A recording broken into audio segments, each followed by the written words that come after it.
तो आप क्या चाहते कि आपकी बायोपिक अगर बने तो आपका रोल कौन करे? सलमान खान। मैं देश का प्रधानमंत्री बनना चाहता हूँ। देखिए 300 रुपए से कोई इतना बड़ा रिटेल चेन कैसे शुरू कर सकता है? एक ऐसा इंसान जिसे 4 साल की उम्र में ही पोलियो हो गया था, जो बिना सहारे के अपने पैरों पर खड़ा भी नहीं हो सकता था, और इस हालात में हमने अक्सर लोगों को भीख मांगते देखा है, लेकिन इन्होंने भीख नहीं मांगी बल्कि लाखों लोगों को रोजगार दिया है। 300 रुपए में एक फोटोकॉपी की दुकान पर काम करते थे और आज 6,500 करोड़ की कंपनी खड़ी करती है और आज इंडिया के रिटेल सेक्टर के हीरो है। आज के मेरे मेहमान हैं V2 कंपनी के मालिक रामचंद्र अग्रवाल जी।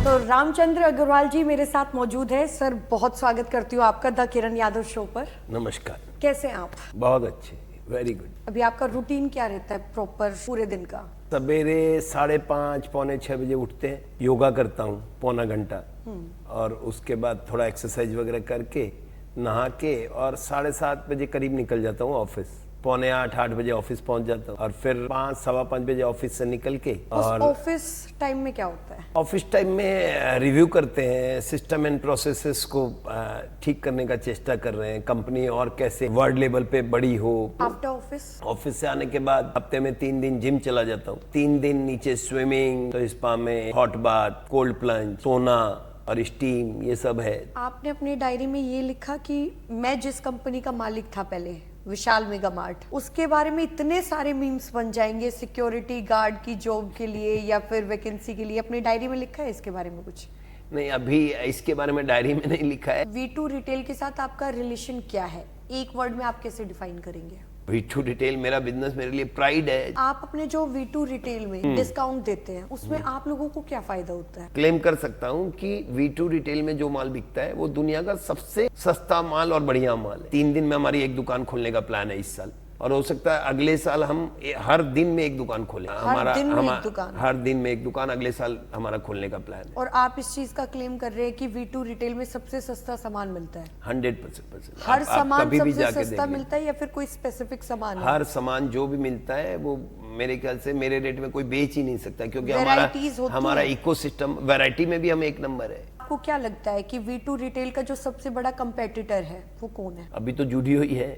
जूडियो है? हाँ, मेरे ख्याल से हिंदुस्तान में तो जूडियो ही है। हम अपने कंपटीशन में जूडियो को ही देखते हैं। आप कभी गए हो जूडियो? हाँ, मैं जाते सामान कुछ खरीदा है वहां से?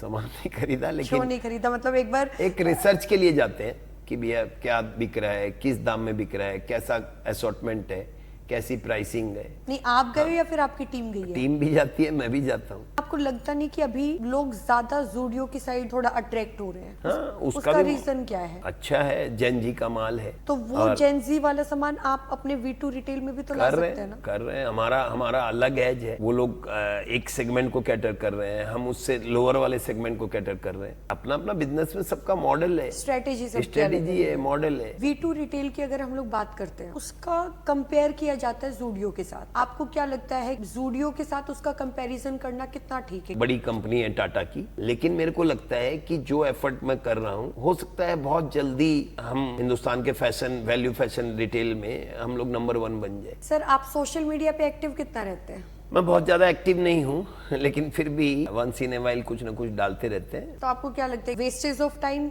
या फिर useful of time?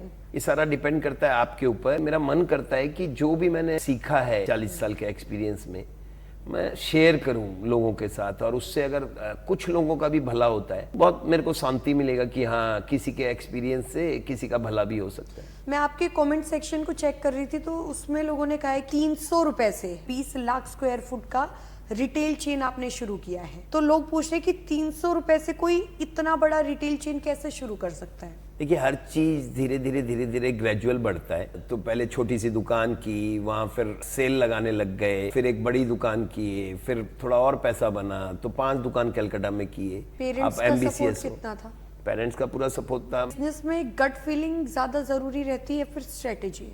It should be mixture of both the things. तब लोग सोशल मीडिया पर आपकी सक्सेस स्टोरी सुनते हैं, आपको कैसा लगता है? अप्रिशिएशन मेरे ख्याल से सबसे बड़ा नशा है। अगर आपकी कोई बड़ाई करता है, आपको अप्रिशिएट करता है, तो उससे बड़ा तो कोई नशा ही नहीं है। जिसको मैं अपनी भाषा में बोलता हूँ, नमस्ते तो हर इंसान को चाहिए। एक पॉडकास्ट में मैंने बोला था कि मैं देश का प्रधानमंत्री बनना चाहता हूँ। इम्पोर्टेंट क्या है, उनके मनी या फिर फेम? इम्पोर्टेंट है आपका सेल्फ सेटिस्फेक्शन। जो यंगस्टर्स हैं, आप उनको जो बिजनेस के आइडियाज हैं वो क्या देना चाहेंगे? मैन्युफैक्चरिंग हो सकता है। हिंदुस्तान में मैन्युफैक्चरिंग बहुत ज़्यादा अभी नहीं डेवलप्ड है। सर्विस इंडस्ट्री में हम बहुत आगे बढ़ सकते हैं। आपके अंदर क्या कला है, आप कितने लोगों को मैनेज कर सकते हैं, ये बहुत ज़्यादा जरूरी है।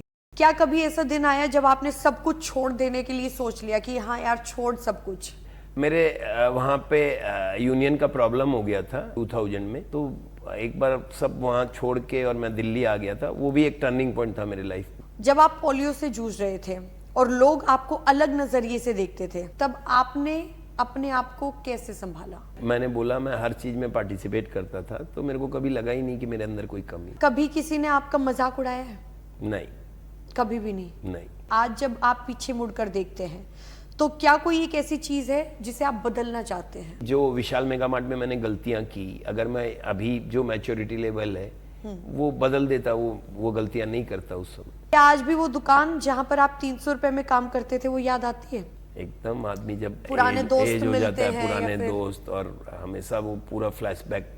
जैसे आपकी स्टोरी सुनना लाखों लोग पसंद करते हैं, तो आपने अपने बच्चों हम को लोग घर बताया में उसके बैठते हैं तो बारे में? बहुत बार बताते हैं ये बात, कैसे हम लोग ग्रो किए। तो उनका रिएक्शन क्या होता है? बहुत उनको अच्छा लगता है सुन के, वो जो जिद्दोजहद जिंदगी की। आपकी सबसे पहली सेल कौन सी थी जो आपको हमेशा याद रहेगी और आपने उसे सेलिब्रेट भी किया है? फिर पूजा के टाइम में मेरे ख्याल से मेरी 50-100 स्क्वायर फीट की दुकान में शायद मैंने 1 लाख रुपए का सेल किया था। मैंने वो याद करने वाली यादगार चीज़ है। सेल है। दिन भर भीड़ थी। क्या आज भी आपको पैसे की वैल्यू उतनी लगती है जितनी उस दौर में लगती थी? हाँ, पैसे का वैल्यू तो अभी भी बहुत लगता है। आज आप चाहते कि मेरा वो सपना पूरा हो जाए, कोई आपका सपना भी अधूरा है? सपना मेरा एक ही अधूरा है और शायद वो कभी कंप्लीट नहीं होगा, वो है इस दुनिया को और खूबसूरत देखने का। जब आप करोड़पति बने तो सबसे पहले चीज आपने क्या खरीदी थी अपने लिए? गाड़ी खरीदी थी, कौन सी? फरारी खरीदी है, सबसे कॉस्टली वाली। अभी फिलहाल आपके पास सबसे लग्जूरियस चीज क्या है? फरारी है। आपकी सफलता में आपकी फैमिली का कितना बड़ा रोल रहा है? फैमिली का रोल बहुत बड़ा है, क्योंकि अगर वहां से आपको सपोर्ट नहीं मिलता है तो आपका दिमाग पूरा बिजनेस में लगता नहीं है। क्या पीस कभी रहता ऐसा है। कोई वक्त आया जब आपके अपने लोगों ने साथ छोड़ दिया? मेरे को लगता है किसी के भरोसे रहना नहीं चाहिए। आपके अंदर सच्चाई है। मैं फिर बताता हूँ, कलकत्ता में मेरे यहाँ प्रॉब्लम आया तो बहुत लोगों ने साथ दिया कि भैया कोई बात नहीं, मेरा बहुत सारा बाजार में उधार था, फिर मैंने धीरे धीरे चुकाया, तो किसी ने मेरे को तंग नहीं किया। विशाल मेगा मार्ट के टाइम में मेरे प्रॉब्लम आया तो लोग जानते थे कि ये भला आदमी है। आप चाहते हैं कि आपके ऊपर कोई बायोपिक बने, जो आपकी स्ट्रगल स्टोरी रही है उस पर कोई बायोपिक बने? जरूर बननी चाहिए, जो लोगों के लिए एक प्रेरणा स्रोत बनेगी। मेरे ख्याल से मैं 30 साल तक मेरी कंपनी में सबसे पहले पहुंचता था और सबसे लेट से निकलता था। तो आप क्या चाहते हैं कि आपकी बायोपिक अगर बने तो आपका रोल कौन करे? मेरी अगर बायोपिक बनेगी तो मेरे ख्याल से सलमान खान ही करना चाहिए मेरा रोल। आज बिजनेसमैन नहीं होते तो आप क्या होते? क्रांतिकारी। क्या कभी किसी एम्प्लॉय ने आपको ऐसा कोई आइडिया दिया है जो आपने इम्प्लीमेंट भी किया है? हम लोग बहुत, मेरे ख्याल से एक कंपनी में बहुत लोगों का आइडियाज होता है जो हम लोग इम्प्लीमेंट करते हैं। मैं आपसे 2 ऑप्शन दूंगी, दिस एंड दैट, आपको कोई एक बताना है। प्रॉफिट या फिर brand value? Brand value. Quality या फिर क्वांटिटी? क्वालिटी। ऑफलाइन रिटेल या फिर online expansion? Omni channel. Vishal Mega Mart या फिर V2 retail? V2 bigger than Vishal Mega Mart. Startup culture या फिर traditional business? Whichever suits you. Hard work या फिर smart work? Smart work. Risk लेना या फिर सेफली खेलना? Calculated risk. प्लानिंग या फिर गट फीलिंग?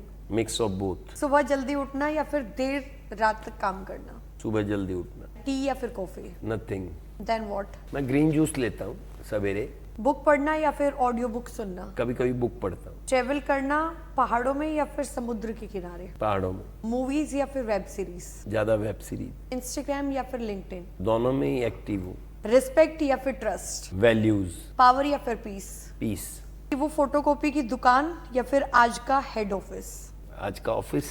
तो गरीबी, संघर्ष और बीमारी से निकलकर रामचंद्र अग्रवाल जी ने जो कर दिखाया है वो बहुत कम लोग कर सकते हैं, जो हम सिर्फ कहानियों में पढ़ते हैं। आपने रामचंद्र अग्रवाल जी को सुना है, उनके संघर्ष की कहानी को सुना है। अगर आपको ये वीडियो पसंद आया हो तो इस वीडियो को लाइक करें, कमेंट करें, शेयर करें। नमस्कार।